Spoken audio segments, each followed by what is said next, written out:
Hello everyone. तो आज की इस वीडियो में डिस्कस करने वाले हैं difference between Sunni and Shia law. इससे पहले हमने schools of Sunni law and Shia law को देखा था। ठीक है, स्कूल ऑफ मुस्लिम लॉ पर हमने वीडियो बनाई थी। अगर आपने वह वीडियो नहीं देखी तो आपको यहाँ पर लिंक दिखाई दे रहा है, इसको आपको आई बटन को क्लिक करके आप हमारी स्कूल्स ऑफ मुस्लिम लॉ की वीडियो देख सकते हैं। ठीक है, उससे आपको वो कॉन्सेप्ट क्लियर हो जाएगा। उसके बाद आप यह वीडियो देखिए difference between Sunni and Shia law की। ठीक है, तो चलिए शुरू करते हैं। हम इसके अंदर की डिफरेंस क्या है सुन्नी और शिया लॉ। तो ठीक है, शुरू करते हैं। सबसे पहला पॉइंट है मैरिज। म्यूटा marriage is unlawful among the Sunnis whereas among Shias. म्यूटा मैरिज लॉफुल, मतलब ये म्यूटा मैरिज है जो वो अनलॉफुल है किसमें, सुन्नीस में, सुन्नी लॉ में, लेकिन शिया लॉ में यह लॉफुल है। ठीक है, मतलब ये वैलिड है। अब ये आप ये सोच रहे हो कि म्यूटा मैरिज है क्या। म्यूटा मैरिज का मतलब कि कोई फिक्स टाइम कर लिया जाता है कि इस टाइम तक आप मैरिज में रहेगी, उसके बाद आपकी मैरिज का वो डिसॉल्व हो जाएगी। ठीक है, आपकी मैरिज। तो म्यूटा मैरिज है कि टाइम फिक्स किया जाता है म्यूटा मैरिज में कि आपकी मैरिज इतने टाइम तक रहेगी। ठीक है, म्यूटा मैरिज का मतलब यही होता है। And Sunni law prescribes the presence of two male witness at the time of marriage. और सुन्नी लॉ में प्रेस्क्राइब किए जाते हैं two witnesses at the time of marriage. ठीक है, टू विटनेसेस होने चाहिए सुन्नी लॉ के प्रेस्क्राइब के, जो लॉ प्रेस्क्राइब किए हैं सुन्नी लॉ में उसके अकॉर्डिंग टू विटनेसेस होने चाहिए at the time of marriage, where Shia law does not deem it a necessary condition. लेकिन शिया लॉ में ऐसी कोई भी कंडीशन नहीं है जो विटनेसेस से रिलेटेड है। ठीक है, तो ये हमारा म्यूटा मैरिज हो गया। अब सेकंड देखते हैं इसका point, dower. 10 dirhams is the minimum amount of dower under Sunni.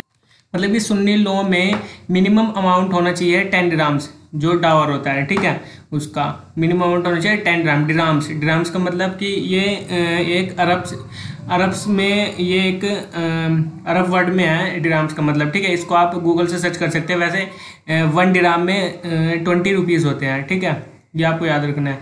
ठीक है, 10 dirhams के कितने 200 रुपीज़। ओके, इस लगभग होते हैं, इससे ऊपर भी हो सकते हैं नीचे भी। ठीक है, वैसे लगभग इतना ही है 20 रुपीज़।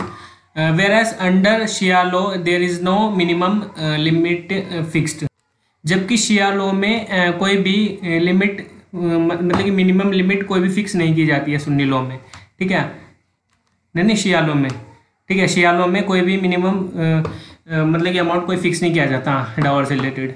तो ये था हमारा डावर। ठीक है, इसमें हमने डिफरेंस समझा सुन्नी और शिया लॉ में। अब तीसरे पॉइंट पे चलते हैं हम, डिवोर्स। तलाक अंडर सुन्नी लॉ में अफेक्टेड ओरली और बाय अ रिटन डॉक्यूमेंट। मतलब कि जो सुन्नी लॉ है, सुन्नी लॉ के अंडर में जो तलाक दिया जाता है वो ओरली भी दिया जा सकता है या फिर रिटन फॉर्म में भी दिया सकता है। ठीक है, डॉक्यूमेंट के बेस पर। लेकिन whereas under Shia law में क्या है, शिया लॉ में तलाक must be pronounced orally in presence to witness and तलाक communicated in writing is not valid. जबकि शिया लॉ में क्या है, शिया लॉ में है तलाक मस्ट बी प्रोनाउंस ओरली। और जो शिया लॉ है, शिया लॉ के अंडर में क्या है, शिया लॉ में जो तलाक है उसको प्रोनाउंस किया जाएगा ओरली। वो रिटन फॉर्म में वैलिड नहीं होगा। ठीक है, वैलिड होगा ओरली। और इसमें 2 विटनेसेस होने चाहिए। ठीक है, प्रेजेंट।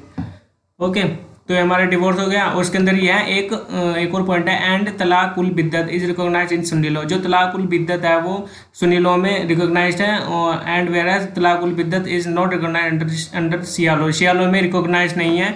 ठीक है, जो तलाक उल बिद्दत है। एक तलाक उल सुन्नत भी होता है। जब हम अपने डाइवोर्स के टॉपिक को डिस्कस करेंगे उसके अंदर मैं आपको अच्छे से क्लियर करा दूंगा। ठीक है, तलाक उल बिद्दत और तलाक उल सुन्नत बहुत से होते हैं जिसके अंदर हम डिस्कस करें। ठीक है, तो उसमें बहुत अच्छे डिस्कस करेंगे हम डाइवोर्स के टॉपिक को। तो ये हमारा तीसरा पॉइंट होगा डाइवोर्स से रिलेटेड जो डिफरेंस है इसमें। और अब हम फोर्थ पॉइंट पे चलते हैं,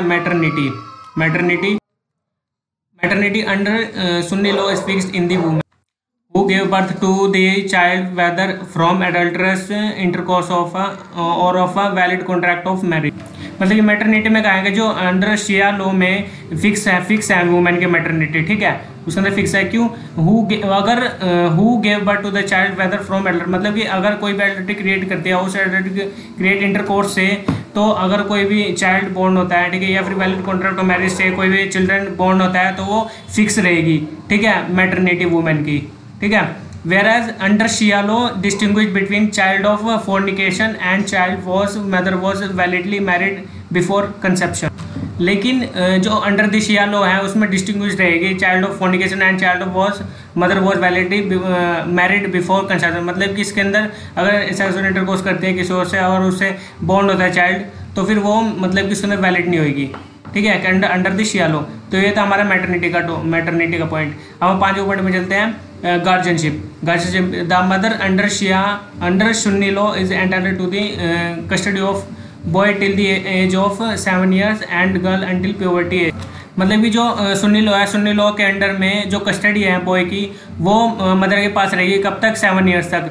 लेकिन जो गर्ल की कस्टडी है वो कब तक रहेगी, प्यूबर्टी एज तक। लेकिन प्यूबर्टी एज का मतलब होता है 15 years मुस्लिम लॉ के अंडर में, ठीक है, 15 years की मानी जाती है प्यूबर्टी एज, ठीक है। तो आपको ये याद रखना है, अंडर दी सुन्नी लॉ में 7 years की किसकी, लड़के की एज होनी चाहिए और लड़की की होनी चाहिए पुबर्टी एज तक। तो वो किसके अंडर में कस्टडी रहेगी, मदर के।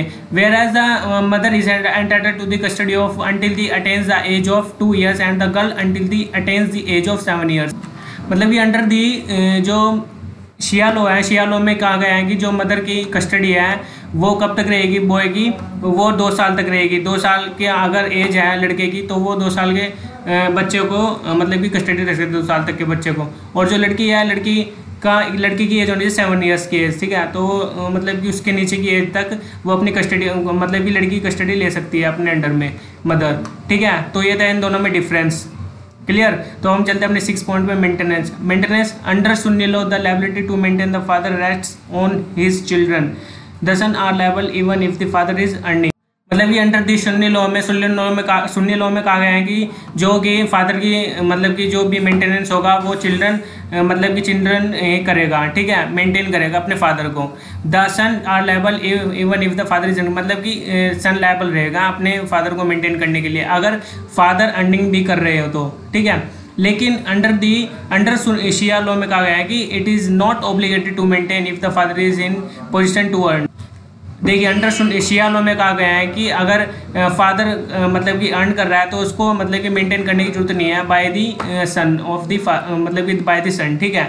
तो सन को कोई मेंटेन करने की जरूरत नहीं है फादर को, अगर फादर अर्न कर रहा है तो अंडर दी शिया लॉ। तो ये था डिफरेंस, ठीक है, मेंटेनेंस का भी।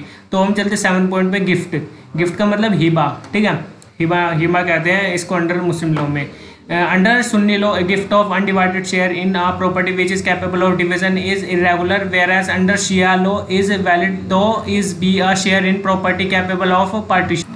देखिए अंडर सुन्नी लॉ में कहा गया जो गिफ्ट है वो अनडिवाइडेड शेयर है प्रॉपर्टी का, ठीक है, मतलब कि प्रॉपर्टी में अनडिवाइडेड शेयर है विच is capable of division is irregular, तो मतलब डिवीजन इरेगुलर है, ठीक है, इसमें इरेगुलर कहा गया अंडर सुन्नी लॉ में। Whereas under Shia law is valid though is be a share in property capable of party, मतलब कि जो कैपेबल है पार्टीशन के लिए प्रॉपर्टी तो वो अंडर शिया लॉ में वैलिड है, ठीक है, अंडर शिया लॉ में। तो ये था गिफ्ट का पॉइंट। अब 8 पॉइंट पे चलते हैं, विल्स मतलब वसीयत। He person under Sunni law can not bequeath anything in favour of heir except with the consent of other heir signified after testator's death.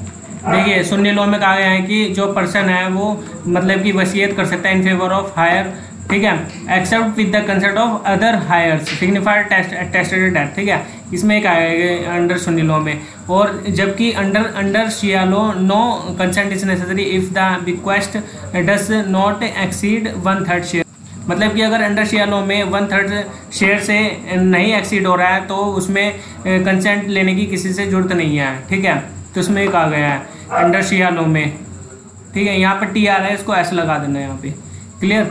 तो ये हमारा विल्स हो गया। अब हम चलते हैं अपने 9 पॉइंट पे, इनहेरिटेंस मतलब कि उत्तराधिकारी। Under Sunni law there are 3 classes of heirs namely sharers, residuaries and distant kindred, मतलब कि जो सुन्नी लॉ है, सुन्नी लॉ के अंडर में दे रहा है 3 क्लासेस है हायर्स की, namely sharers, residuaries and distant kindred, ठीक है। Sunni law restrict recognition of doctrine और representation to a few limited cases, मतलब कि सुन्नी लॉ रेस्ट्रिक्ट करता है recognition of doctrine and representation को to a few limited cases, ठीक है। वेयरएज इन शिया लॉ में कहा गया है कि there are only 2 classes of heir, sharers and residuaries, मतलब कि इसमें 2 क्लासेस सिर्फ sharers and residuaries. In Shia law it is the main principle of succession, ठीक है, इसमें मेन प्रिंसिपल ऑफ सक्सेशन होता है। इनहेरिटेंस का टॉपिक में हमारा हो गया, ठीक है। तो हमारा ये लेक्चर यहीं पर कंक्लूड होता है। अब हम अपनी नेक्स्ट वीडियो में मिलेंगे। अगर आपको हमारी मुस्लिम लॉ की प्लेलिस्ट में जाकर सभी वीडियोस देखने हैं तो आपको यहाँ पर आई बटन का ऑप्शन दिखाई दे रहा है, इसको आपको क्लिक करना है और हमारी सभी वीडियोस देखनी है, ठीक है, मुस्लिम लॉ के ऊपर। अगर आप नहीं देखेंगे तो आपको कोई भी कॉन्सेप्ट नहीं क्लियर होगा। तो अब हम मिलते हैं अपनी नेक्स्ट वीडियो में, बाय बाय।